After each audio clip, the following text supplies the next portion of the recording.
এই জঙ্গলে দীর্ঘদিন ধরে পানি না থাকায় জঙ্গলটা ধীরে ধীরে শুকিয়ে যেতে লাগল। নদী নালা সব শুকিয়ে গেল। পশু পাখিগুলি একে একে তৃষ্ণায় কষ্ট পেতে লাগল। অনেকেই প্রাণ হারাতে শুরু করল। সব কিছু দেখে শিব ঠাকুরের মন দুঃখে ভরে গেল। তিনি ভাবলেন, আমার সৃষ্টি এভাবে নষ্ট হতে পারে না, সবাইকে বাঁচাতেই হবে। এই সিদ্ধান্ত নিয়েই শিব ঠাকুর দ্রুত গতিতে তার আশ্রমে ফিরে গেলেন। আশ্রম থেকে তিনি একটি বেলচা হাতে তুলে নিলেন। এক মুহূর্ত দেরি না করে শিব ঠাকুর জঙ্গলের মাঝখানে নালা খননের কাজ শুরু করলেন। মাটিতে বেলচা চালাতে চালাতে নালা খুঁড়তে খুঁড়তে তিনি এক বিশাল পাহাড়ের কাছে পৌঁছে গেলেন। ঠিক তখনই হঠাৎ পাহাড় ফেটে প্রচণ্ড বেগে পানি বেরিয়ে এলো।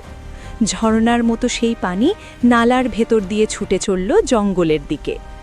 পানি জঙ্গলে পৌঁছতেই সব পশু পাখি ছুটে এলো। তারা প্রাণ ভরে পানি খেল। মরতে বসা প্রাণগুলো আবার বেঁচে উঠল। অল্প সময়ের মধ্যেই শুকনো জঙ্গল আবার সবুজ হয়ে উঠল।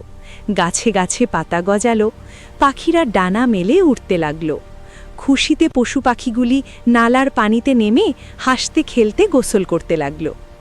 কিন্তু এত কিছুর পরেও এক কোণে বসে শিব ঠাকুর কাঁদতে লাগলেন। কারণ কি জানো? এত বড় কাজ করেও, এত প্রাণ বাঁচিয়েও কেউ লাইক দেয়নি, কেউ সাবস্ক্রাইব করেনি।